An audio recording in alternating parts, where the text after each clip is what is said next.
I truly cannot believe that a show I originally perceived as having some of the ugliest looking shots and locations would end up having some of the best looking visuals and most beautiful sounding music of any Super Sentai series. They really fooled me. Now, I didn't watch King-Ohger while it was airing. The last series I saw live as it aired was Ryusoulger, and I wanted to dive into King-Ohger, but every time I saw clips of it pop up online from friends, it would always be shots that looked like this and made me want to throw up in my mouth. Tokusatsu hero franchises are no stranger to green screen. I mean, see any Sakamoto Ultraman production of the last like 10 years, but when it comes to giant green walls, Toei loves these things, and I mean loves them a lot. We first saw widespread usage of it in Kamen Rider Saber, and it looked pretty high for the time.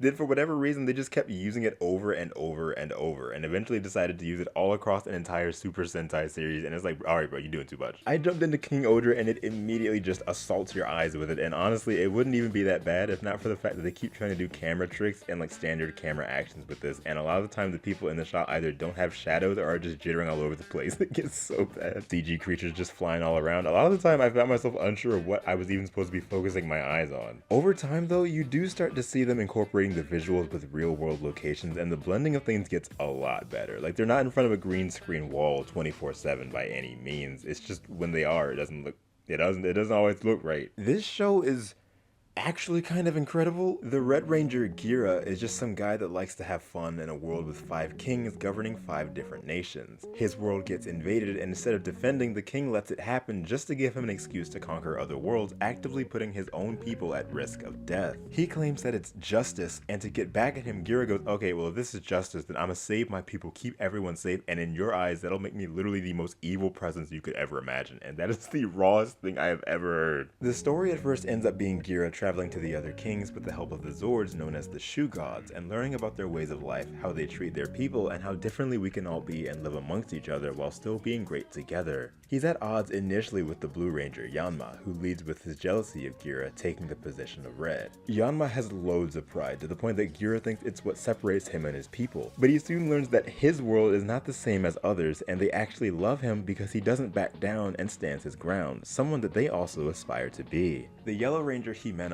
is a stuck-up queen, and it's actually hilarious. There's a scene where she doesn't like a house blocking her view and wants it gone, and her butler's like, but ma'am, it's not a double wide. We can't just move that house. She's like, well, knock it down then. And bro's face absolutely took me out. Like, what are you talking about? Her selfishness gets challenged when a child is in danger, to which she doesn't necessarily change who she is, but uses that to help the child take control of what she has happening in her life to help keep herself safe and attain what she's worth. Rita, our Lavender Ranger? I don't want to say purple because it's not like a standard purple, but it's like a lavender. Pop it on.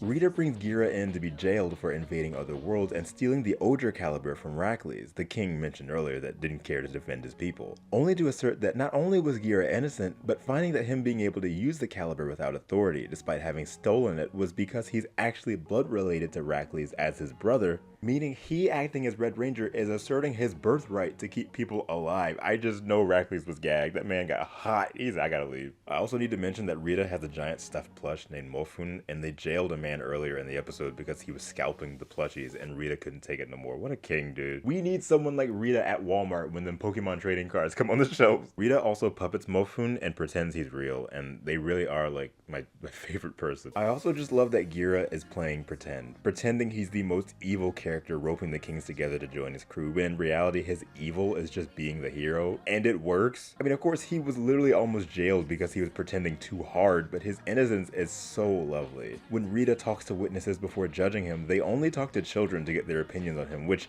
I mean, you could argue on how this is actually justice if you're only speaking with children and not like adults. Like, that doesn't make any sense. But I mean, it's a kid's show, first of all, and secondly, I feel that speaks more to Gira's character and him loving children as much as he does and wanting them to be happy.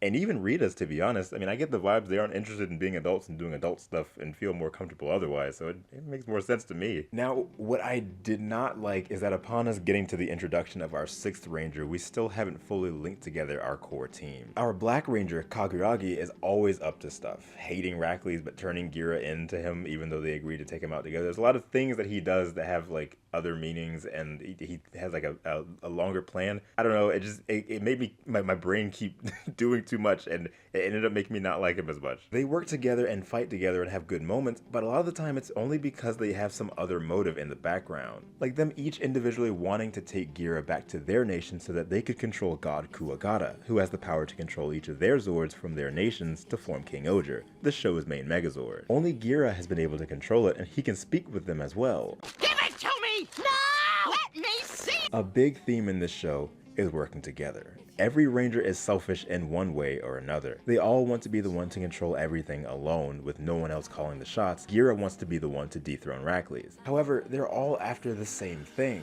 None of them like Rackley's because he wants to own everyone's power for himself and monopolize everything, and they literally all agree that he sucks. Gira's like, let's take him out, dude, and the other rangers like, oh yeah, you right, and then they destroy the monsters for the day together. Rackley's takes credit for it, and then they go back to hating each other, and it's like, bro, come on, dude. The only reason it bothers me is because it happens all the way up to the introduction of who I know to be our 6th ranger. We get a really good episode beforehand dealing with the fact that no one wants to ask for help or be the one to say, I need you. It gets really emotional with great performances from the main cast, realizing that their only choices are to come together and admit they can't do everything by themselves or let the world perish. It made me tear up, especially seeing how Rita gets spoken to by Mofun, who's puppeted by their companion Morphonia. As Mofun, she says, if the world's going to end, would it really hurt to ask for help just this once? And that broke me. It's my favorite episode so far. I just didn't enjoy that it took this long to get here, and I'm slightly afraid it's going to keep happening while we also have to get a read on a new guy's personality. Nonetheless, this show is blowing me away. I'm so happy I came back to Super Sentai formally. I haven't had this much fun since Ryusoulger and HEDGE, and it's been such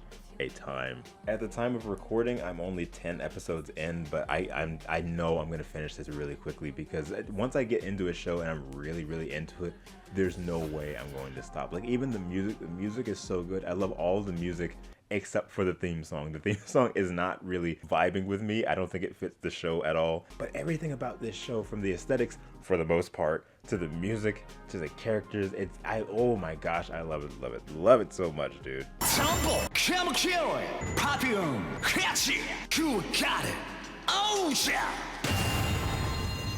Extending a huge thank you to Amanda, Austin, Brandon, Chaco, Daniel, Amelia, Helen, Ian, Luke, Matt, Matthew, Quirky Girl, all of my Patreon supporters, and just anyone that's been watching the videos, helping us to keep us around and floating through the Christmas season.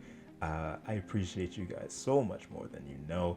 It's been an amazing year, and I cannot wait to keep making just fun things for you guys and just exploring more tokusatsu with you guys. So again, thank you so much for supporting the channel, and I hope we have a Merry Christmas or Happy Holidays, whatever you celebrate if you are. And as always, I'll see you guys in the next one. See you.